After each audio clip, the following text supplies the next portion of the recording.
Hi,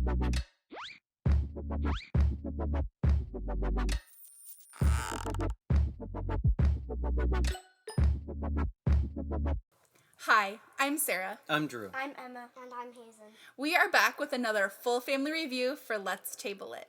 Today we're talking about Beacon Patrol And the Ships and Shores expansion.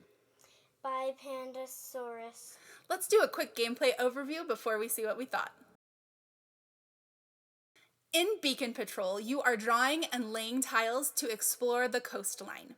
You will move your ship onto any tiles that you lay, and you need to lay all of your tiles in a turn or they will be discarded.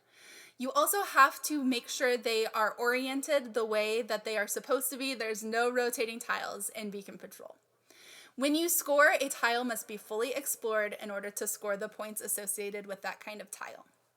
The Ships and Shores expansion adds 6 new ships and 7 new powers for those ships. One of the ships is the original ship from the original game.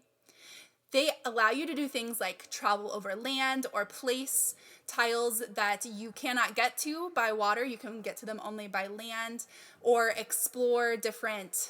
The submarine lets you explore different wrecks. Right. That's what I'm looking for. Or you can go and see some seals on the shoreline. And each of these new types of tiles have a different scoring condition, and each ship has a different movement thing that they can do that help you gain you powers and individual player powers. First, let's talk about the base game of Beacon Patrol. What do we think of Beacon Patrol, guys? I think it's a really fun game that can be a little thinky at times. Yes. It was kind of billed as this relaxing game that you could play solo or just as a group. For me, the base Beacon Patrol is a little restrictive. You can only place your tiles in one orientation, and so that just seemed like it made it really hard to get what you wanted out of those tiles. Yeah, I can see that. I had a different take on that. I like that when you had to be very meaningful about how you place things, and so to me that puzzle was the fact that you couldn't flip things around. Sometimes it would be a little frustrating, but if you could get things to work, that's when it really felt good, though. So while I can see that side, I kind of came at it a little bit different way. Sure. Yes. What do you think about Beacon Patrol, bud?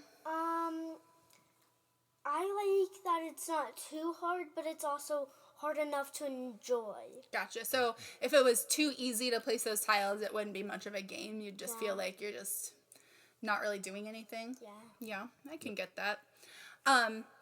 One thing we found with Beacon Patrol is you just have to be really mindful of how you're moving about that and how you're laying those tiles, because you can get these tiles to be perfectly placed. You can use all your tiles, but if you're too spread out and you don't have things fully explored, so you don't have all the tiles on each side of them placed, those aren't going to score. So you can have this beautiful, huge map of tiles and score really poorly. Yeah, and it's one of those, as a cooperative game, it really does allow for some of talking about strategy and things while you're playing, and so that's kind of nice too. You can kind of bounce ideas off each other. Yes, and there is a mechanism where you can trade tiles around, so that does help you not feel so locked in. You can kind of look at what other players have, and you're able to trade those tiles around.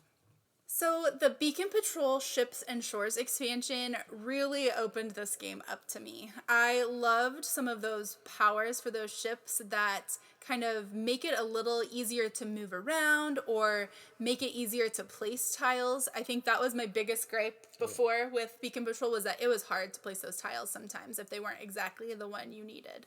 And so this really negated that for me. We have had the opportunity to play all except for one of the ships, and the ship that we have not played yet is the ferry. And the reason for that is every time we went to play with the ferry, we were only playing a 2-player game, and the ferry's power is that you can... I can't remember. You can't trade. You can't trade. That was the restriction. I can't remember exactly what the power was, but that was a big reason we didn't want. But in a 2-player game, when you can't trade, I felt like that was going to be too restrictive. Yeah. So, But I have played as the hovercraft and the pilot ship, and I believe the construction ship. And so I've just really enjoyed all of them. It adds a dimension definitely. to it. I've done the construction, the research, the submarine, really unique powers too. There's not, you don't feel like there's some kind of copy and paste. There's a lot to it. I can't remember what I did. I think you did the research vessel, maybe? No, Dad did the research vessel. But anyway, it's really unique. I agree, it does really open it up. The one thing I like about it though is when you play with these for your score, because you're going to score higher because it is opening up things. So depending on your power, you're subtracting some points away. So even though you feel like you're being more successful, it really does kind of even that playing field with the points. Yeah, I think this is the definition for me of the experience trumping the end score. Because I could probably score the same in the two variations. I could play base game and with the expansion and score the same, but I would enjoy my play with the expansion more just because it's a little more asymmetrical. Yep. It's a little easier to place and explore a little bit more fully. And so I really, really enjoyed the Ships and Shores expansion. This is one that I think, if it weren't for me enjoying the base game, you might have thought about getting rid of it. Yeah. Like, I feel like for you, this one, it just didn't hit.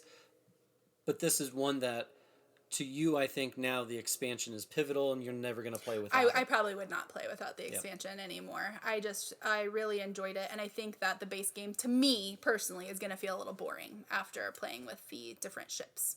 So, Did you have any thoughts, Emma? I thought that it just changed it up for me, and it's just a bit different from the normal one, because the normal one can get kind of boring and frustrating. True. Hazen hasn't played the expansion with us yet, but which one are you most excited to try out from looking at the back Which one here? of those ships? Probably actually the ferry. The ferry? That would be cool. Yeah, so we should play a bigger player game. Do a 4-player. And have you do that one, because no one's tried that one yet. Yep. That would be kind of fun to do one that no one's tried yet. Yeah. So, okay, did you have any other things to say about Ships and really. Shores or Beacon Patrol? I think that they're both good games, but Beacon Patrol's Ships and Shores adds a bit more, and I don't think I'll play without it. Same. This has been another full family review from the Anderson family for Let's Table It. Thank you to Pandasaurus Games for providing us a review copy of Ships and Shores. We already had Beacon Patrol because we were so interested in it before. To see more of our day-to-day family gaming adventures, make sure you're following us on Instagram at Sarah Always Loses. If you liked this review and would like to see some more board gaming content, be sure to subscribe to Let's Table It. Until next time, thanks for watching.